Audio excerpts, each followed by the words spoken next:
कामचोर बहू। कांता बहन की दो बहुएं थीं, बड़ी कल्पना और छोटी प्रिया। कल्पना का जैसा नाम वैसा ही काम। सारा दिन कल्पनाओं में रहती, ना कोई काम करती ना कोई धाम। अरे कल्पना बहू, जरा अच्छी सी चटनी पीस दे, आज कुछ मजेदार खाने का मन है। पेट में जलन हो जाएगी माँ जी बुढ़ापे में, और वैसे भी मेरा काम करने का वक्त शाम का है, अब प्रिया को ही बोल दो। इतना कहकर कल्पना वहां से चली जाती है। कांता कल्पना के ऐसे रवैये से काफी परेशान रहती हैं।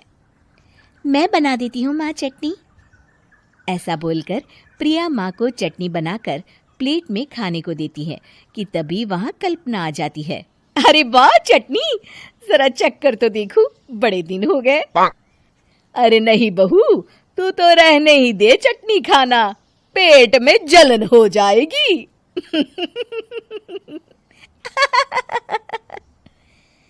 इतना कहकर कांता और प्रिया दोनों हंसने लगते हैं। कल्पना सारा दिन या तो मोबाइल में यूट्यूब देखती या फिर सोती रहती। उसका कमरा भी बिखरा और गंदा रहता।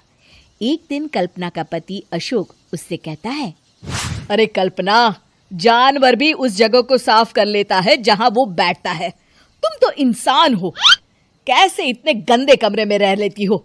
देखो सारा सामान यहाँ वहां बिखरा पड़ा है। ज्यादा अपनी माँ का बोल ना बोलो। हाँ, कमरा तुम्हारा भी तो है, गंदा लग रहा है तो साफ कर लो। पता नहीं तुम्हारे साथ मैं कैसे जिंदगी बिताऊंगा। इतना कहकर अशोक वहां से चला जाता है। कल्पना बस खाना खाने कमरे से बाहर आती और फिर से कमरे में चली जाती। इससे कांता बहन काफी परेशान रहती। एक दिन प्रिया कांता से कहती है, माँ, मैं सारा दिन काम करके थक जाती हूँ, आप कल्पना दीदी से कहिए ना कि सुबह और शाम का काम बांट ले, मैं तो अब सिर्फ एक वक्त का ही काम करूँगी। हाँ। अरे तू वो भी ना करना, एक बहू तो कामचोर थी ही, दूसरी भी आ गई काम ना करने के बहाने लेकर। तभी वहां प्रिया का पति रमेश आ जाता है। माँ, मैं देख रहा हूँ भाभी कोई काम नहीं करती, प्रिया सारा दिन घर और रसोई का काम करती है, अब कुछ करो ना माँ। कांता मन में कुछ सोचती है और कल्पना के पास जाती है। कल्पना फोन पर मेकअप करना देख रही होती है। कल्पना, तुम सारा दिन बस मोबाइल देखती हो, घर का कोई काम भी कर लिया करो। प्रिया सारा दिन काम करके थक जाती है, आज से मैंने फैसला किया है, एक वक्त का काम तुम करोगी, सुबह का खाना तुम बनाओगी और रात का प्रिया। आप लोगों ने काम को हव्वा बना रखा है। अरे पता नहीं थोड़ा सा ज्यादा काम करने में आप लोग घबरा क्यों जाते हैं। और हाँ, बहुत ज्यादा प्रिया की तारीफ मत करिए मेरे सामने, बड़ी बहू तो मैं ही रहूंगी। मैं कुछ नहीं जानती, कल सुबह मुझे वक्त से खाना चाहिए, रसोई में आ जाना, वरना कल से तुझे खाना नहीं मिलेगा। अगली सुबह कल्पना रसोई में नहीं आती है। वो देर से सोकर उठती है और बाहर आकर कहती है, अरे भूख लगी है, आज खाने में क्या है? इतनी देर हो गई, आज किसी ने मुझे उठाया भी नहीं, पता नहीं कहाँ है सब। कल्पना को घर में कोई नहीं दिखता। वो रसोई की तरफ जाती है जहाँ बड़ा सा ताला लगा होता है। अरे रसोई में ताला? ओ, मैं तो भूल ही गई थी, माँ ने आज से सुबह का खाना मुझे बनाने को कहा था। हे भगवान, इतने लोगों का खाना बनाना क्या आसान है? तभी घर के सारे सदस्य बाहर से वापस आते हैं। वाह माँ जी, मजा आ गया छोले भटूरे खाकर। मेरे मुंह में तो अभी भी स्वाद आ रहा है। अरे कल्पना, तेरे भरोसे रहते तो हम तो भूखे ही रह जाते। कल्पना को बहुत गुस्सा आ जाता है। अब बहुत हो गया, आज से मैं अपनी रसोई अलग कर रही हूँ, मैं अपना खाना खुद बना लिया करूंगी। कल्पना अपनी रसोई अलग कर लेती है, पर आए दिन उसका देर से उठना और काम न करने की आदत से वो भूखी ही रह जाती थी।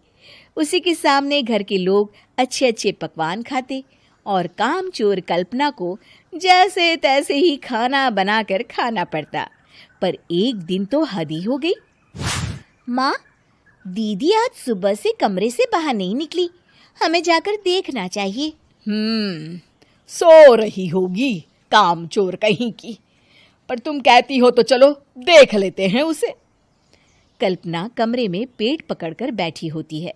हाय मेरा दर्द, पेट दर्द के मारे मर रही हूँ मैं।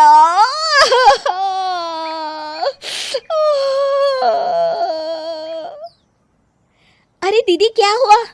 पेट में दर्द क्यों हो रहा है? डॉक्टर को दिखाया आपने? माँ। कल्पना खड़ी होती है और माँ जी के पास आती है। मुझे माफ कर दीजिए, अब से मैं सारे काम में मदद करूंगी, कभी आलस और काम चोरी नहीं करूंगी। हाँ हाँ, वो तो ठीक है, लेकिन अचानक क्या हो गया जो तू काम करने को तैयार हो गई? काम चोर कल्पना। माँ, लगातार बासी और उल्टा पुल्टा खाना खाने के कारण मेरे पेट में इन्फेक्शन हो गया है। काम न करना पड़े इसलिए मैं 2 दिन का खाना एक दिन ही बना लेती थी। बासी और खराब खाना खाने के कारण लेने के देने पड़ गए। पेट में दर्द हो रहा है। चलो अच्छा हुआ, देर आए दुरुस्त आए। नरेश अपनी हट्टी कट्टी और सुंदर सजीली नई नवेली दुल्हन सीमा को देखकर खुशी के मारे गुब्बारे सा फूले जा रहा था कि तभी उसकी माँ कौशल्या कहती है, क्यों रे, बहू में अप्सरा को देख रहा है या किसी हूर को? सीमा को देख रहा हूँ माँ, क्योंकि इसके सामने तो अप्सरा और हूर भी फेल है। शाबाश, ये तो तूने ठीक ही कहा। अब मान गया ना कि मैंने तेरे लिए लाखों में एक बहू चुनी है। तभी सीमा कौशल्या से बड़े ही प्यार से कहती है, माँ जी, अरे ओ माँ जी, तनिक हमारे पेट के बारे में भी सोचिए ना। क्यों, पेट दुख रहा है क्या? नहीं, कूद रहा है, मतलब बहुत ही भूखा है। तू चिंता ना कर, मैं अभी खाना लाई। 4 गरम गरम पूड़ियाँ, सब्जी और 2 रसगुल्ले ले आऊं? उनसे क्या होएगा माँ जी, ज्यादा नहीं तो 40-50 पूड़ियाँ, 1 जग सब्जी और डोंगा भरकर रसगुल्ला ले आइए। इतने सारे खाने की बात सुनकर नरेश और कौशल्या के तो तोते ही उड़ जाते हैं, पर कौशल्या इसे मजाक ही समझती है। बहू मजाक कर रही है, भला इतना सारा खाना वो थोड़ी ना खा सकती है। मगर जब सीमा खाने बैठती है तो वो दोनों दांतों तले उंगलियां दबाने को मजबूर हो जाते हैं। सीमा देखते ही देखते सारा खाना चट कर जाती है। ये देख नरेश आश्चर्य से कहता है, अरे माँ, ये हूर या अप्सरा नहीं, ये खाना गटकने की मशीन है। अप्सरा सी दिखने वाली बहू इतनी भुक्खड़ निकलेगी, सोचा भी ना था। कौशल्या सोचती थी कि बहू आने के बाद उसे बैठकर खाना मिलेगा, पर यहाँ तो उल्टा ही हो रहा था। वो खाना बनाती और बहू दोनों पैर पसार कर खूब ठूस ठूस कर खाती। माँ जी, सब्जी तो बहुत ही स्वादिष्ट बनी है, 4 रोटियां और ले आओ। 8 रोटियां तो खा चुकी हो और कितना खाओगी? आज भूख कम ही है, इसीलिए बस 4 और खाऊंगी। सीमा एक बार खाना खाती तो फिर आधे घंटे में ही उसे दोबारा भूख लगाती और वो फिर से खाना खाने लगती। कौशल्या उसे खाना देने से मना करती तो वो बच्चों की तरह रोते हुए कहती, अगर आप मुझे खाना नहीं खिला सकते तो ब्याह कर ही क्यों लाए? खाना खाने क्या मैं पड़ोसियों के घर जाऊं माँ जी? बताओ, जाऊं क्या? पड़ोसियों का नाम सुनते ही कौशल्या हारे हुए सिपाही की तरह हथियार डाल देती और भुक्खड़ बहू को मनाते मन ही मन सोचती, ऐसे तो बहू पड़ोस में इज्जत की बैंड ही बजवा देगी। पड़ोसी क्या कहेंगे, बहू को पेट भरकर खाना भी नहीं खिलाया जा रहा हमसे। यही सोचकर कौशल्या ना चाहते हुए भी बहू को खाना बनाकर खिलाती। सीमा रोज 4-4, 5-5 बार खाना खाती और महीने भर के राशन की हफ्ते भर में ही जय बुल जाती। ये देखकर नरेश को गहरा अचंभा होता। अरे माँ, इस पेटू औरत का कुछ करो, इतनी तो मेरी कमाई भी नहीं जितने का घर में राशन लग जाता है। हथिनी ने 7 फेरे लेकर गृह प्रवेश किया है बेटा, अब तो रो या हंसो, इसे पालना ही पड़ेगा। इस तरह नरेश भी चुपचाप सब देखने लगता है। सीमा खा खा कर मोटी होने लगती है और एक समय ऐसा आता है जब उससे खाना खाकर खुद से उठना भी मुश्किल हो जाता है। जरा हाथ तो देना जी, उठा नहीं जा रहा। जब खुद से उठा नहीं जाता तो खा खा कर इतनी मोटी क्यों होती जा रही हो?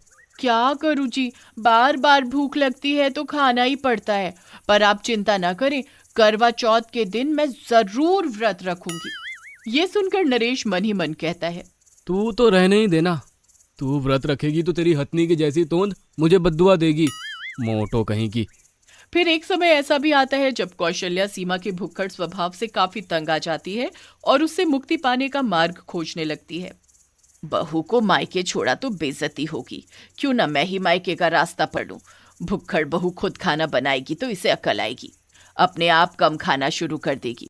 यही सोचकर कौशल्या नरेश को समझाते हुए कहती है, बेटा नरेश, मैं कुछ दिन के लिए तेरे मामा के यहाँ जा रही हूँ।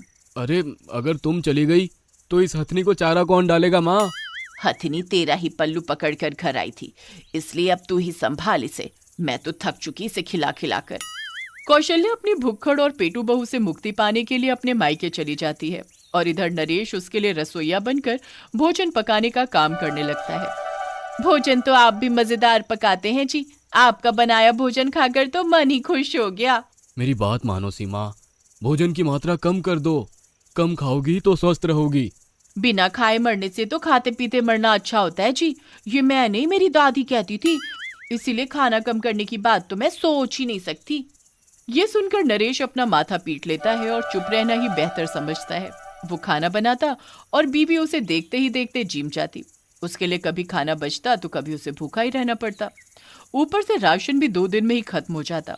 इन सब से नरेश भी परेशान होता है। एक दिन वो अपने दोस्त मोहन को अपनी इस हालत के बारे में बताता है तो वो कहता है, इस समस्या का तो एक ही समाधान है दोस्त, तू अपने घर को ही ढाबा बना ले, इससे तेरी पेटू बीबी को भी खाना मिल जाएगा और तेरी कुछ आमदनी भी होती रहेगी। नरेश को मोहन का आइडिया पसंद आता है। वो अपने घर को ढाबे में बदल देता है, मगर ये सब करके भी उसे मायूसी ही हाथ लगती है। ढाबे में ग्राहक खाना खाने आते तो हैं, पर उन्हें खाने को भोजन मिलता ही नहीं। भाई खाना लगा देना। भाई खाना कहाँ से लगाऊं, खाना तो समाप्त हो गया। अरे भाई खाना इतनी जल्दी कैसे खत्म हो गया, अभी तो लंच टाइम भी नहीं हुआ है। ये सुनकर नरेश वहीं ढाबे में बैठकर खाना खा रही सीमा की तरफ इशारा करते हुए कहता है, भाई पता नहीं पेट है या कुआं, जितना खाना बनाया था सारा का सारा चट कर गई। पर ये टुनटुन जैसी मोटी है कौन, कोई ग्राहक है क्या? भाई ग्राहक होती तो रोना ही क्या था, ये ग्राहक नहीं, ये तो मेरी मोटी बीवी है। बेचारा नरेश अपने ढाबे और मोटी बीवी की खुराक में संतुलन बैठाने की बहुत कोशिश करता है, मगर सफलता नहीं मिलती। कुछ ही दिनों में ढाबे का सपना भी टूट जाता है, साथ ही बीवी सीमा बहुत अधिक मोटी होती जाती है। फिर एक दिन सीमा खाना खाकर आराम करने के लिए लेटती है तो अचानक ही उसके पेट में दर्द होने लगता है। मर गई माँ, मर गई, कोई बचाओ, अजी कहाँ हो, जल्दी आओ। अरे अब क्या हुआ, कुछ और खाओगी क्या? अब तो शायद दवाई ही खाऊंगी, बहुत जोर का पेट दर्द है, जल्दी से डॉक्टर के पास ले चलो। हाँ ये तो होना ही था, अभी लेकर चलता हूँ। ये कहकर नरेश किसी तरह सीमा को एक साइकिल रेहड़ी पर बिठाता है और उसे लेकर अस्पताल की तरफ चल देता है।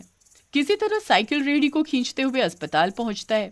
डॉक्टर सीमा की जांच करके कहता है, देखिए आपका मोटापा आपके रोग की जड़ है, आप अभी से कम खाना शुरू कर दीजिए, वरना शमशान जाने की तैयारी कर लीजिए।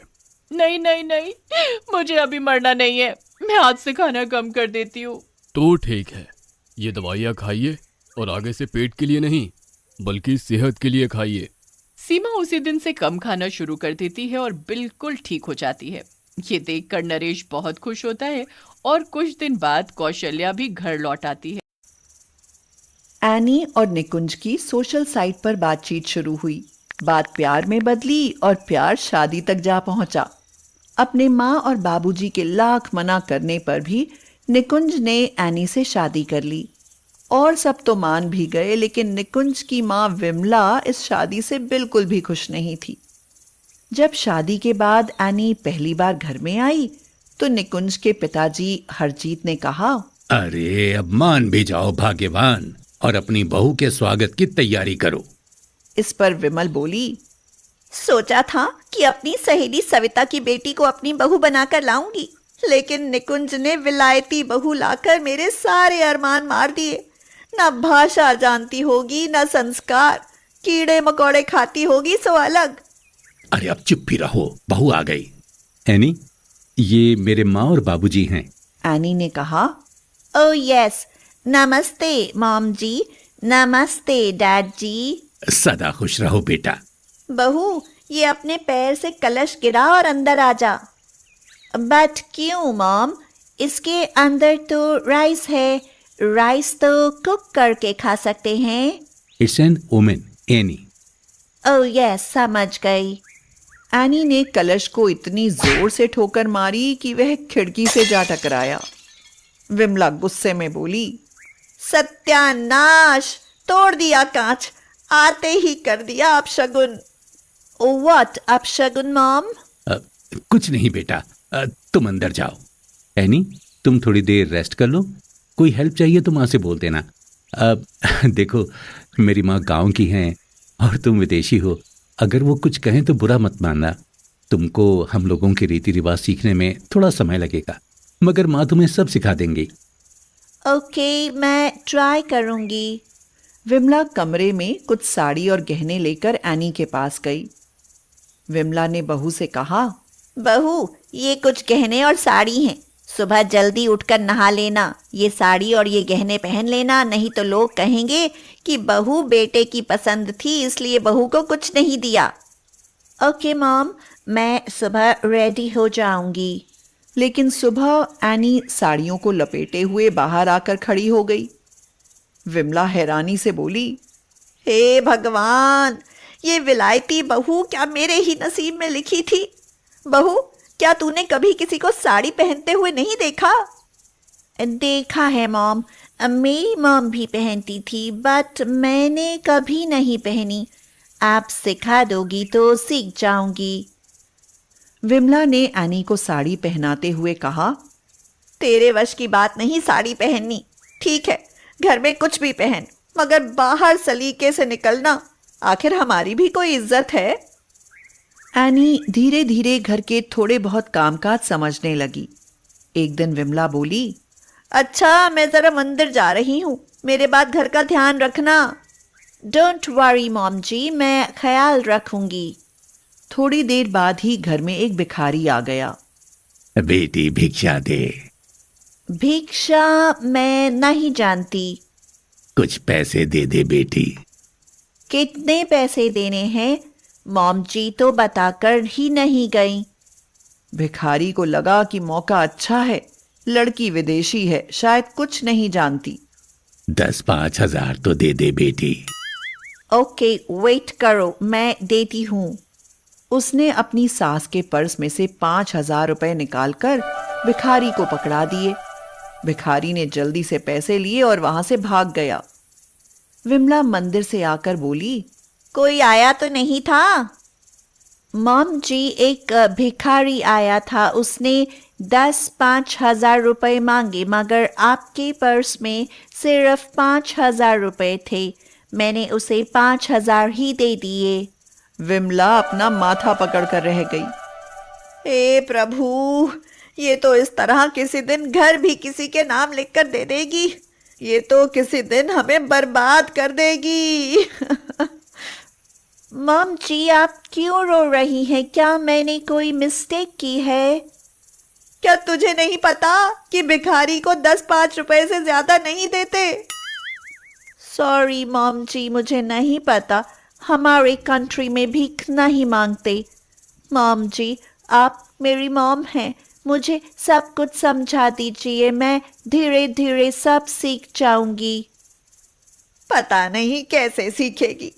सुन, कल निकुंज की बुआ और उनके बहू बेटे आ रहे हैं। उनकी आओ भगत में कोई कमी नहीं रहनी चाहिए। हाँ। अगले दिन, क्या बात है एनी, आज बहुत जल्दी उठ गई? यस, आज आपकी बुआ जी की फैमिली आ रही है। मॉम जी ने कहा है कि उनकी आफत में कोई कमी नहीं रहनी चाहिए। आफत? ये क्या कह रही हो? यस, मॉम जी ने यही कहा था। एनी, माँ ने आओ भगत कहा होगा। हाँ, वही। ओके, अभी किचन में जाती हूँ, नहीं तो मॉम एंग्री हो जाएंगी। एनी ने विमला के साथ मिलकर बुआ जी के स्वागत की सारी तैयारी करी। देखो मॉम जी, मैंने बुआ जी के फेवरेट पनीर पकौड़े भी बना दिए हैं। हाँ ठीक है, अब जा और ये छोटे कपड़े बदलकर साड़ी या सलवार कुर्ता पहना। इससे पहले कि एनी कपड़े बदलती, बुआ सीमा और उनका परिवार आ गया। नमस्ते दीदी, आओ सब लोग अंदर आ जाओ। एनी, ये तुम्हारी बुआ जी हैं, पैर छुओ। अरे बस बहू, रहने दे, आजकल की बहुएं पैर कहाँ छूती हैं। नहीं बुआ जी, ये मुझे मॉम जी ने सिखाया है। अरे वाह भाभी, तुमने तो विदेशी बहू में संस्कार भर दिए हैं। छोटे कपड़े पहनकर भी वह पैर छूना जानती है। आखिर मेरी बहू है, संस्कार तो होंगे ही। और रही बात कपड़ों की, बेचारी दिन भर 7 मीटर की साड़ी पहनकर काम कैसे करेगी, इसलिए जो उसे ठीक लगे वो पहने। मुझे तो बस काम चाहिए। हाँ, सही कह रही हो भाभी, विलायती बहू रखना बहुत ही मुश्किल काम है, लेकिन इतने छोटे कपड़े शोभा नहीं देते। मेरी बहू प्रीति को देखो, मजाल भला जो साड़ी के अलावा कुछ और पहने, पर ढील तो आपने दे रखी है। कई दिन बुआ जी विलायती बहू की कमियां निकालकर और विमला को भड़काकर चली गई, लेकिन जाने के बाद वह कुछ असर विमला पर छोड़ गई। विमला जब से एनी को हर बात के लिए विदेशी होने और छोटे कपड़े पहनने के ताने देने लगी। क्या बात है एनी, तुम रो रही हो? हाँ, मैं रो रही हूँ। 6 मंथ से मैं सब कुछ सीखने की कोशिश कर रही हूँ, फिर भी मॉम जी मुझे बात बात पर डांटती रहती हैं। मैं जानता हूँ एनी, तुम्हारे लिए ये देसी रीति रिवाज अपनाना बहुत मुश्किल काम है, लेकिन प्लीज माँ की बात को दिल पर मत लिया करो। वो माँ है, जैसे तुम्हारी मॉम थी बिल्कुल वैसी ही। ठीक है निकुंज, मैं मॉम जी की बात का अब कभी बुरा नहीं मानूंगी। अगले दिन विमला बिस्तर से नहीं उठी। एनी ने सोचा, रोज तो मॉम जी जल्दी उठ जाती है, मगर आज अभी तक क्यों लेटी है। उसने पास जाकर देखा तो वह करा रही थी। Mom ji, what happened? Oh my God, आपको तो बहुत हाई फीवर है। उसने जल्दी से पानी की पट्टियां विमला के माथे पर रखी और हाथ पैरों की मालिश करी। मॉम, मैं आपके लिए स्ट्रॉन्ग सी चाय बना कर लाती हूँ, उसके बाद आप मेडिसिन ले लेना। दवाई लेने के बाद विमला को कुछ आराम मिला। उसे प्यास लगी, मगर कमरे में पानी नहीं था। वह पानी पीने के लिए बाहर आई। उसने देखा कि एनी मंदिर के सामने हाथ जोड़े खड़ी थी और भगवान से प्रार्थना कर रही थी। गॉड, मेरी मॉम तो मर चुकी है, बट निकुंज की मॉम जी को ही मैं अपनी मॉम जी समझती हूँ। उन्हें कुछ मत होने देना, उन्हें जल्दी से ठीक कर दो गॉड। अगर उन्हें कुछ हो गया तो मैं बिना मॉम के रह जाऊंगी। मैं उनके बिना कैसे रह पाऊंगी गॉड। मैं रोज आपकी पूजा करूंगी। प्लीज गॉड, मेरी मॉम जी को ठीक कर दो।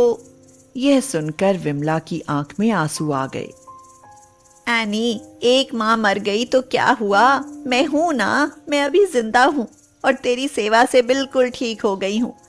मैं तेरे विदेशी होने के कारण तुझे उल्टा सीधा कहती रही, पर मैं नहीं जानती थी कि तू मुझसे इतना प्यार करती है। मुझे माफ कर दे बेटी। एनी दौड़ कर आई और विमला के गले लगकर बोली, thank you mom ji, you are the best mother in law in this world. Vimala हंसते हुए बोली, तू भी तो मेरी सबसे प्यारी विलायती बहू है।